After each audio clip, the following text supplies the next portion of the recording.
Hi guys, welcome back to health inspector screen. ഇന്ന് നമ്മൾ നോക്കാൻ പോണത് കമ്മ്യൂണിക്കബിൾ ഡിസീസിലെ ലെപ്റ്റോസ്പൈറോസിസ് അഥവാ എലിപ്പനി എന്ന് പറയും. അപ്പൊ എന്താണ് ലെപ്റ്റോസ്പൈറോസിസ്?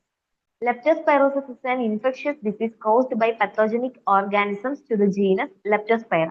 ലെപ്റ്റോസ്പൈറ എന്ന് പറയുന്ന ഒരു ഓർഗാനിസം കൊണ്ട് ഉണ്ടാകുന്ന അസുഖമാണ് ലെപ്റ്റോസ്പൈറോസിസ് എന്ന് പറയുന്നത്. ലെപ്റ്റോസ്പൈറോസിസ് എന്ന് പറയുന്ന ഒരു സൂണോട്ടിക് ഡിസീസ് ആണ്. മൃഗങ്ങളിൽ നിന്ന് പകരുന്നതിനെയാണ് നമ്മൾ സൂണോട്ടിക് ഡിസീസ് എന്ന് പറയുന്നത്. ഹ്യൂമൻ ടു ഹ്യൂമൻ ട്രാൻസ്മിഷൻ ഇത് വെരി റെയർ ആയിരിക്കും. എപ്പിഡമോളജി നമ്മൾ നേരത്തെ പറഞ്ഞ പോലെ ഏജന്റ് എന്ന് പറയുന്നത് ലെപ്റ്റോസ്പൈറ ബാക്ടീരിയയാണ്. ഇതിന്റെ ഇൻക്യുബേഷൻ പീരീഡ് എന്ന് പറഞ്ഞാൽ 7 to 10 days ആണ് വരുന്നത്. റിസർവോയർ ഓഫ് ഇൻഫെക്ഷൻ എന്ന് പറഞ്ഞാൽ റാറ്റ്, അതായത് നമ്മൾ എലിപ്പനിയ എന്ന് പറഞ്ഞു. അപ്പം ഇതിന്റെ റിസർവോയർ എന്ന് പറയുന്നത് റാറ്റ് അല്ലെങ്കിൽ ഡൊമസ്റ്റിക് ആനിമൽസ് ആയ കൗ, ഗോട്ട്, കാറ്റ്, ഡോഗ് ഇതൊക്കെയാണ് റിസർവോയർ ഓഫ് ഇൻഫെക്ഷൻ. ഇനി ഇൻഫെക്റ്റഡ് മെറ്റീരിയൽ എന്ന് പറയുന്നത് urine and tissue of infected animal. ആനിമലിന്റെ ഇൻഫെക്റ്റഡ് ആയിട്ടുള്ള യൂറിൻ അല്ലെങ്കിൽ ടിഷ്യൂ ആയിട്ടുള്ള കോണ്ടാക്ട് വരുന്നതിലൂടെയാണ് ഈ ഡിസീസ് വരുന്നത്. അടുത്ത മോഡ് ഓഫ് ട്രാൻസ്മിഷൻ, ഇത് എങ്ങനെയാണ് ഹ്യൂമനിലേക്ക് ട്രാൻസ്മിറ്റ് ആകുന്നതെന്നാണ് നമ്മൾ നോക്കാൻ പോകുന്നത്. ജേംസ് എൻറ്റർ ചെയ്യുന്നത് എങ്ങനെയാണ്? കട്ട്, വൂണ്ട്, അബ്രഷൻ, എന്തെങ്കിലും മുറിവോ അല്ലെങ്കിൽ മ്യൂക്കസ് മെമ്പറൈൻ വഴിയാണ് ഇത് ഒരു ഹ്യൂമൻ ബീങ്സിലേക്ക് ട്രാൻസ്മിറ്റ് ആവുന്നത്. അത് കണ്ടാമിനേറ്റഡ് വാട്ടർ ബൈ യൂറിനോ secretion of infected animal. Infected ആയ ആനിമലിന്റെ യൂറിനോ പീസസോ വഴി ഫുഡ് കണ്ടാമിനേറ്റഡ് ആയാൽ ഹ്യൂമൻ ബീങ്സിന് ഇൻഫെക്ഷൻ വരും, അങ്ങനെ ഇൻഫെക്റ്റഡ് ആവും. അങ്ങനെയാണ് മോഡ് ഓഫ് ട്രാൻസ്മിഷൻ എന്ന് പറയുന്നത്. അടുത്ത നമ്മൾ നോക്കാൻ പോകുന്നത് റിസ്ക് ഗ്രൂപ്പ്. ആരൊക്കെയാണ് ഹൈ റിസ്ക് ആയിട്ടുള്ളത്, വരാൻ ചാൻസ് കൂടുതലുള്ളത് ആർക്കൊക്കെയാണ് എന്നാണ്. People who work outdoor or with animals may be at increase risk of infection. അതായത് മൃഗങ്ങളുമായിട്ട് കൂടുതൽ ഇടപഴകുന്ന ആൾക്കാർക്കാണ് ഇത് കൂടുതലായിട്ട് വരാൻ ചാൻസ്. ഫാമേഴ്സിനൊക്കെ കൂടുതലായിട്ട് വരാൻ ചാൻസ് ഉണ്ട്. Mine workers, sewer workers, slaughter house workers, veterinarians അല്ലെങ്കിൽ ആനിമൽ കെയർ ടേക്കേഴ്സിന്, dairy farmers, military personnels. Those involved in outdoor freshwater activities may also face increased risk. Outdoor ആയിട്ടുള്ള ഫ്രഷ് വാട്ടർ ആക്ടിവിറ്റീസിൽ ഇൻവോൾവ് ആകുന്നവർക്കും റിസ്ക് കൂടുതലാണ്. അതായത് സ്വിമ്മിങ്ങിലൊക്കെ കൂടുതലുള്ളവർ, അതായത് water contaminated ആയാൽ വരാൻ chance ഉണ്ട്. ഇത്രയും പേർക്കാണ് ഹൈ റിസ്ക് ആയിട്ടിരിക്കുന്നത്. അടുത്തത് ക്ലിനിക്കൽ മാനിഫെസ്റ്റേഷൻ ആണ്.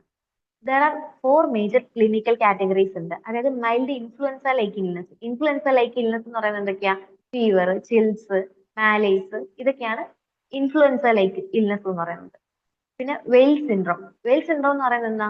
Group of symptoms like jaundice, renal failure, haemorrhage.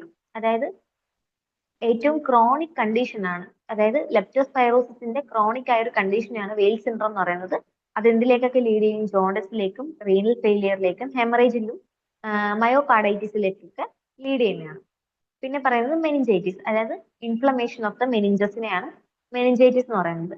ഇത് നമ്മൾ ലാബ് ടെസ്റ്റ്, മെയിൻ ആയിട്ട് 3 ലാബ് ടെസ്റ്റിലൂടെയാണ് നമ്മൾ ഡയഗ്നോസിസ് ചെയ്യുന്നത്. അതായത് ELISA, enzyme linked immunosorbent assay, PCR, polymerise chain reaction test വഴി, പിന്നെ മാറ്റ്, മൈക്രോസ്കോപ്പിക് അഗ്ലൂട്ടിനേഷൻ ടെസ്റ്റ്. അടുത്തത് ട്രീറ്റ്മെന്റ്, ഇതെങ്ങനെയൊക്കെ ട്രീറ്റ് ചെയ്യാന്നുള്ളതാണ്. Specific antibiotic treatment is available for leptospirosis. ലെപ്റ്റോസ്പൈറോസിന് നമ്മൾ സ്പെസിഫിക് ആയിട്ടുള്ള ആന്റിബയോട്ടിക് ട്രീറ്റ്മെന്റ് ആണ് എടുക്കുന്നത്. അതായത് ഡോക്സിസൈക്ലിനും പെൻസിലിനും ആണ് ഡ്രഗ് ഓഫ് ചോയ്സ് ലെപ്റ്റോസ്പൈറോസിന്റെ. എന്താണ്? ഡോക്സിസൈക്ലിനും പെൻസിലിനും ആണ് ഡ്രഗ് ഓഫ് ചോയ്സ്. അടുത്ത കീമോ പ്രൊഫൈലാക്സിസ്. നമ്മൾ നേരത്തെ പറഞ്ഞില്ലേ റിസ്ക് ഫാക്ടേഴ്സ് ഇല്ല, അവർക്കൊക്കെയാണ് നമ്മൾ കീമോ പ്രൊഫൈലാക്സിസ് എടുക്കുന്നത്. Are to be treated with doxycycline 2 tablets once in a week. അടുത്ത നമ്മൾ നോക്കാൻ പോകുന്നത് പ്രിവെൻഷൻ ആൻഡ് കൺട്രോൾ ആണ്. എങ്ങനെയാണ് പ്രിവെൻഷൻ ആൻഡ് കൺട്രോൾ? ആദ്യം നമ്മൾ control of infection source of infection എങ്ങനെ കൺട്രോൾ ചെയ്യാം? അതിൽ ഒന്നാമത്തെയാണ് റോഡന്റ് കൺട്രോൾ മെഷേഴ്സ്. റോഡന്റിനെ എങ്ങനെ കൺട്രോൾ ചെയ്യാം? ആദ്യം പ്രോപ്പർ ചെയ്യുക, ഡിസ്പോസൽ ഓഫ് വേസ്റ്റ് ഒക്കെ നമ്മൾ പ്രോപ്പർ ആയിട്ട് ഡിസ്പോസ് ചെയ്യുക. സറൗണ്ടിങ്സ് ഒക്കെ ക്ലീൻ ആക്കി വെക്കുക, അതായത് എലിയൊന്നും വരാത്ത രീതിയിൽ സറൗണ്ടിങ്സ് ഒക്കെ ക്ലീൻ ആക്കി വെക്കുക. സ്റ്റോർ ചെയ്യുക, ഫുഡൊക്കെ എങ്ങനെ? റോഡന്റ് പ്രൂഫ് കണ്ടെയ്നറിൽ വേണം നമ്മൾ ഫുഡൊക്കെ സ്റ്റോർ ചെയ്യാൻ വേണ്ടിയിട്ടുള്ളത്. പിന്നെ റോഡന്റ് സൈഡ് യൂസ് ചെയ്യാം. അത് യൂസ് ചെയ്യേണ്ടതാണ് സേഫ്റ്റി പ്രിക്കോഷൻ വെച്ചിട്ട് വേണം നമ്മൾ റോഡന്റ് സൈഡ് യൂസ് ചെയ്യാൻ വേണ്ടത്.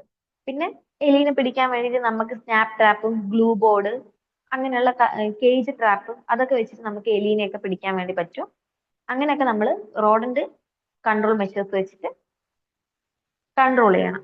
അടുത്തത് നമ്മൾ പറയാൻ പോകുന്നത് separation of animal reservoir and human habitation by means of fences.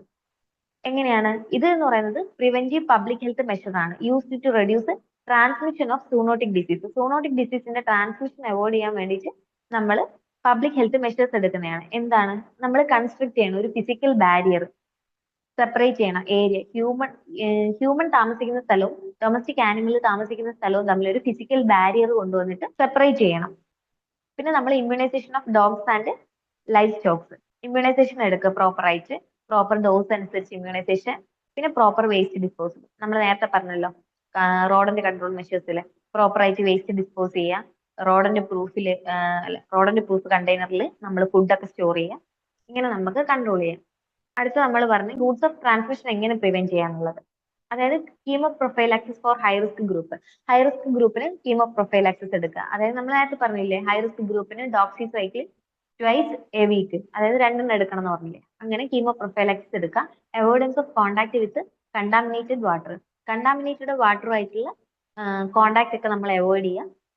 Educate ചെയ്യുക കമ്മ്യൂണിറ്റീനെ about the mode of spread, symptoms, treatment and prevention of leptospirosis. Leptospirosis എന്താണ്, അതെങ്ങനെയാണ് ട്രാൻസ്മിറ്റ് ചെയ്യുന്നത്, അതെങ്ങനെയാണ് ട്രീറ്റ് ചെയ്യുന്നത്, നമ്മൾ എങ്ങനെയാണ് പ്രിവെന്റ് ചെയ്യേണ്ടത് എന്നുള്ളതൊക്കെ എഡ്യൂക്കേറ്റ് ചെയ്യുക ഒരു കമ്മ്യൂണിറ്റീനെ.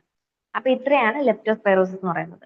അപ്പൊ എന്താണ് leptospirosis? An important zoonotic disease that is spread mainly through contact with water or soil contaminated by the urine or infected animals. Early recognition of symptom and prompt treatment are essential to prevent serious complication. Serious complication തടയാൻ വേണ്ടിയിട്ട് നമുക്ക് early treatment അത്യാവശ്യമാണ്. അല്ലെങ്കിൽ അത് complication ആയ renal failure, jaundice, ഹെമറേജിലേക്കൊക്കെ പോകും. അപ്പൊ ഇത്രയും നേരം നമ്മൾ പറഞ്ഞത് എന്താണ് ലെപ്റ്റോസ്പൈറോസിസ് എന്നാണ്. ലെപ്റ്റോസ്പൈറോസിസ് എന്ന് പറയുന്നത് എലിപ്പനി.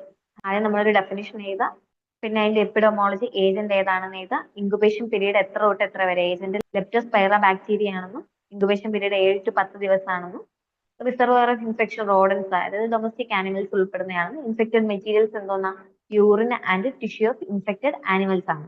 മോഡ് ഓഫ് ട്രാൻസ്മിഷൻ പറഞ്ഞില്ലേ, ജേംസ് എൻ്റർ ചെയ്യും കട്ടിലൂടെയും വൂണ്ടിലൂടെയും, അതായത് ഹ്യൂമൻസിന്റെ ശരീരത്തിൽ ഉണ്ടാകുന്ന കട്ടിലൂടെയും വൂണ്ടിലൂടെയാണ് ഇൻഫെക്റ്റഡ് ആയിട്ടുള്ള ജേംസ് എൻ്റർ ആവുന്നത്. പിന്നെ റിസ്ക് ഗ്രൂപ്പ് നമ്മൾ തിരിച്ചെഴുതണം. പിന്നെ clinical manifestation, 4 major clinical manifestation ഉണ്ടെന്ന് പറഞ്ഞിട്ട്, മൈൽഡ് ഇൻഫ്ലുവൻസ ലൈക്ക് ഇൽനസ് എന്ന് പറഞ്ഞിട്ട് ഇൻഫ്ലുവൻസന്റെ ക്ലിനിക്കൽ മാനിഫെസ്റ്റേഷൻ എന്തൊക്കെയാ, ഫീവർ, ചിൽസ്, മാലീസ്, അതൊക്കെ ജസ്റ്റ് നോട്ട് ചെയ്ത് പോവാം. പിന്നെ വെയിൽ സിൻഡ്രോം, അതെന്ന് പറഞ്ഞാൽ ക്രോണിക് കണ്ടീഷൻ, ലെപ്റ്റോസ്പൈറോസിന്റെ ക്രോണിക് കണ്ടീഷൻ ആണെന്ന് പറയുന്നത്. പിന്നെ മെനിഞ്ചൈറ്റിസ്.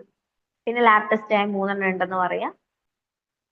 ട്രീറ്റ്മെന്റ് എങ്ങനെയാണ്, സ്പെസിഫിക് ആയിട്ട് ആന്റിബയോട്ടിക് ട്രീറ്റ്മെന്റ് ഉണ്ട്. ഡോക്സിസൈക്ലിനും പെനിസിലിനും ആണ് ഡ്രഗ് ഓഫ് ചോയ്സ് എന്ന് പറയുന്നത്. കീമോ പ്രൊഫൈലാക്സിസ് ആയിട്ട് ഡോക്സിസൈക്ലിൻ. പിന്നെ prevention and control of infection സോഴ്സും prevention of routes of transmission എഴുതാം. പിന്നെ ഒരു കൺക്ലൂഷനും കൂടെ എഴുതിയാൽ നമുക്ക് ലെപ്റ്റോസ്പൈറോസിസ് അവസാനിക്കും. അപ്പോൾ താങ്ക് യു. എന്തെങ്കിലും സംശയം ഉണ്ടെങ്കിൽ കമന്റ് ബോക്സിൽ ചോദിക്കാവുന്നതാണ്.